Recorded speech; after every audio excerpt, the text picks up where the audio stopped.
Welcome to the Super Over at the end of day 4 of the first test between England and India here at Headingley, a chilly Headingley. Harmy, six balls, 6 points of the day. Let's begin with Rahul, shall we? Came into this test match with an average of 33.75. It's just astonishingly low. But it was a wonderful exhibition of old-fashioned, important grinding. 137. He looked in total control. He didn't refuse any of the gifts that he was given, but otherwise he was very happy to take singles to watch the show, because Rishabh Pant was just warming up, and he knew that his best place was at the non-striker's end. It was his 800 in Test cricket, 7 of them, or was it his 9th? But all but 1 have been scored overseas in difficult conditions. These weren't difficult conditions, but boy, India would have been in trouble without him. Brilliant effort. Yeah, brilliant effort. 7, I think it is, 7 on the road, 8 in total. It was an exhibition, and it was an exhibition how to bat in England. He left the ball outside off stump. He waited for the ball to come to him. Played the big shot. Wasn't as much a big shot. He was just giving long half volleys, bang, hit for 4. I thought his hands on the square cut was fantastic. He really did. Hit all round the ground. When he plays the IPL, there's a few times he's had the orange cap in the IPL. He's a white ball player as well as a red ball, comfortable Test match cricketer. And when India needed somebody to go to the top of the order in England to replace Rohit Sharma, it was a slight concern for me that Rahul was going to do the job, because I think he needed his calmness and experience in the middle.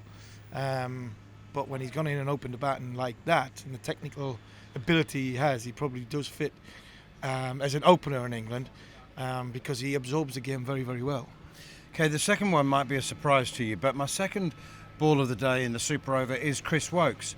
It's been a tough test match for him, but it's just an illustration of the contributions you make, the small, insignificant contributions that people won't notice, because he opened the door. Karen Nair, he caught and bowled for 20. It's his only wicket of the test match, and India then lost 5 for 29. And that gave England the chance. And Woakes has bowled 19 overs, 1 for 45. So he kept it tight. I mean, it's a tough first innings for him. He's made a massive contribution with the bat, of course. But, it's that kind of thing that the teammates appreciate, don't they? I mean, England's on the verge of being played out of the test match there. And that India have lost 5 for 29. And Chris Woakes opened the door. Yeah, he did. And that's why he is valuable. There's more to just the bowler, and I think that's the package that gets missed sometimes. I think you talk about that roll the ball, it's like Potts, it's Cook. Try to think who else is possibly in that bracket of England's whole bowler, England's contained bowler. But the value with the bat, the way his experience is in the dressing room, I think that's why you pick him most times. I've said on air, he's going to Edgbaston, and he will definitely play. And I think you raise an eyebrow and will he definitely play? And yeah, of course he definitely plays. At the end of the day, he needs overs under his belt to get himself going. He's been injured. Timings of the injury wasn't ideal. Played the Lions game, which was good, because I think he could have missed that if he wanted to. But he went, I need to play. He'd be better for the first innings, he'd be better for that innings, and I'm sure he'll be better at Edgbaston when he goes up there. I just thought a lot of people would be saying, based on performance in this test match, would Woakes play? But as you said, it's his home ground, and he is so valuable. And you were looking at some numbers today. I'm digressing. I shouldn't do that in the Super Over. There isn't time for it. But you were looking at some numbers, just saying, he's got, how many, 3,000 runs? He's got 2,000 test runs and 150 test wickets.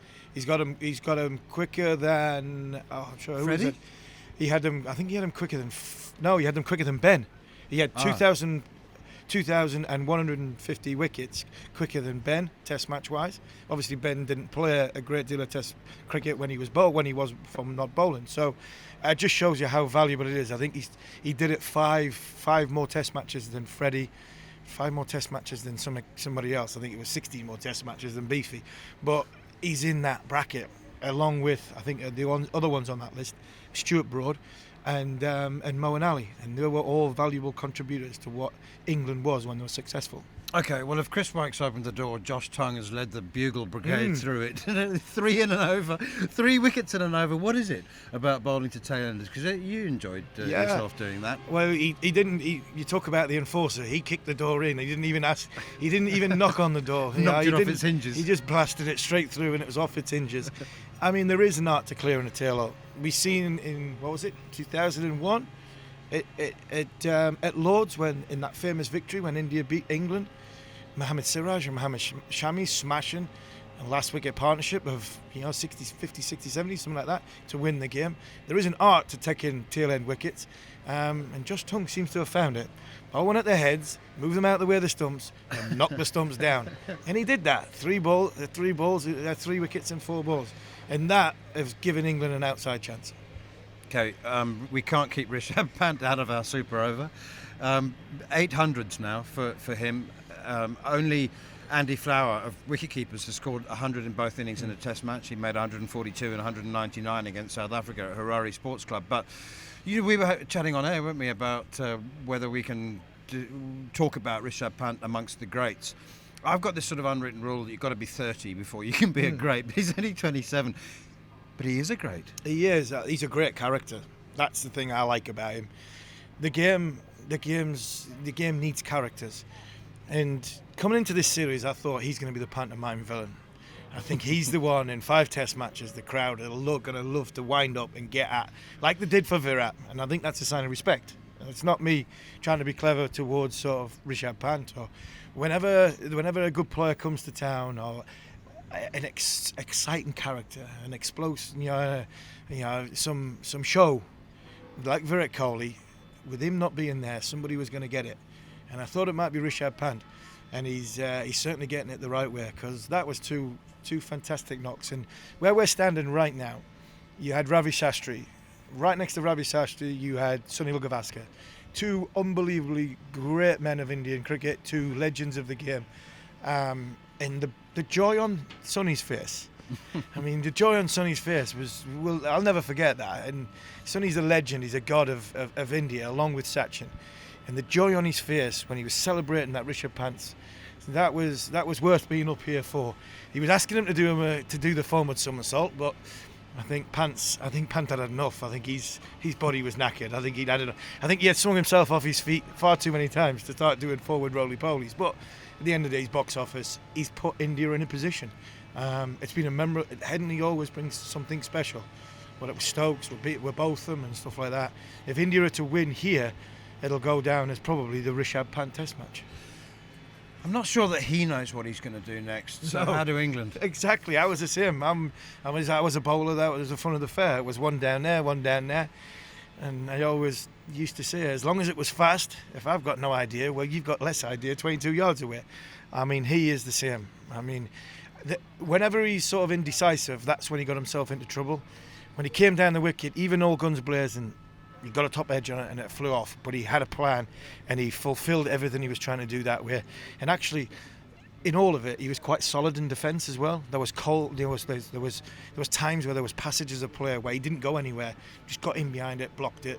He identified moments when he went downtown, did that, and he identified the moment just after lunch that after about 20 minutes, right, we've not got enough, but I probably now need to take a risk on how good KL Rahul's playing at the other end.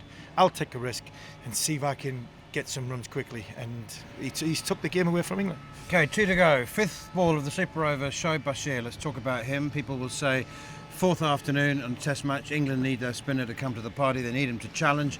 He didn't seem to be getting much overspin. He wasn't particularly challenging. It's not a great help, this pitch, for a spinner. And it's India, and they play spin rather well. So was Shoaib Bashir a bit disappointing or not? I think you've got to put into the context of who they're playing, where they're playing. It's not the easiest place in the world to bowl spin. It turned a little bit. He bowled better in the first innings than he did in the second innings. I thought India played him differently. I'd like to know the stats. It'll be interesting. We'll find out, and I'll come back to you tomorrow. The stats on where he played him. I think they played him more off the back foot in this second innings. I think they let the ball come to him. And played him off the back foot when It was, and they waited for the short ball. So I think he was cut more and he was pulled more, and he's sort of swept more, because I think he bowled a little bit shorter, and I'm not sure if that was because India were waiting for the short ball and hanging back, and just, when it was a bit fuller, they were just milking him. But there was definitely a conscious effort to play him from the back foot rather than the front foot, and I actually thought he bowled well in the first innings. Not so well in the second innings. Not as good as in the second innings. And finally, the sixth ball of the Super Over is England's style of batting, Bazball, because it's created its own aura and its own reputation, and teams do react to it. It's obvious. If you'd looked at the field and you just walked in and said, "Oh, it's fourth innings. How many do they need?" You said, "Oh, 171." The way Indians field was, they had three guys on the leg side boundary. Had one at long on as well, and then one at deep point. Just astonishing, incredibly defensive. 27 minutes for that final session. So they didn't play Bazball. They made 21 in 6 overs, 3 of which are against Jasprit Bumrah, so that's understandable. How much will the aura of Bazball and England's ability to score a lot of runs in the fourth innings and score them quickly affect India? I mean, they weren't even pushing for a wicket, it looked like, in that final session. So really, really peculiar, and it's going to be interesting. What effect do you think that'll have on India? They're going to look for wickets, or they're going to wait for England to make mistakes? It seems as though they're going to wait for England to make mistakes. I said right at the very end there, the only team possibly to beat India would be India's negativity. That did surprise me, that field. I think if India were to come in tomorrow morning, and even with Siraj or Prasad Krishna, and have 3 slips gully, then you'd see Bazball, because there's gaps, big gaps. From England's point of view, you run the risk of ball going to hand. If there's men all dotted around and 4 or 5 players on the boundary, England might not have to work that hard to get themselves in a position to then go to the Bazball, which would be being explosive.